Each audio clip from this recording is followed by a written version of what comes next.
تقدري موقفي كراجل سياسي معروف الناس بتحاسبه على كل كبيرة وصغيرة. قعدتك معايا فيها إحراج ليه؟ انت ممنوع تقعد مع ستات؟ بمعنى أصح رقصات. الناس اللي عارفة كويس إنك رقاصة. بس المفروض اني من رعاياك يا مولاي، ولا حضرتك مسؤول عن ناس وناس لا؟ مفروض انك بتخدم شعب بحاله، العادل فيه والأعوج.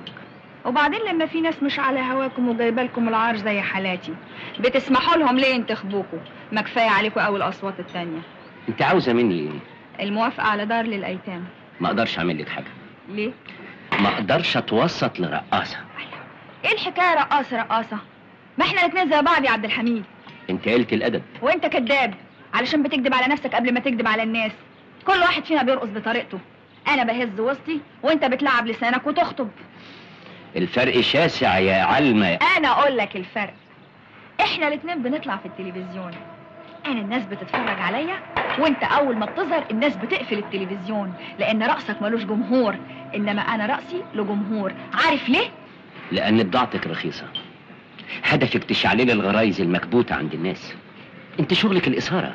اسم الله على مقامك الرفيع. وانت شغلك يبقى ايه؟ لما توعد الناس بمستقبل مشرق ويجي بكره ما يطلعلوش الشمس.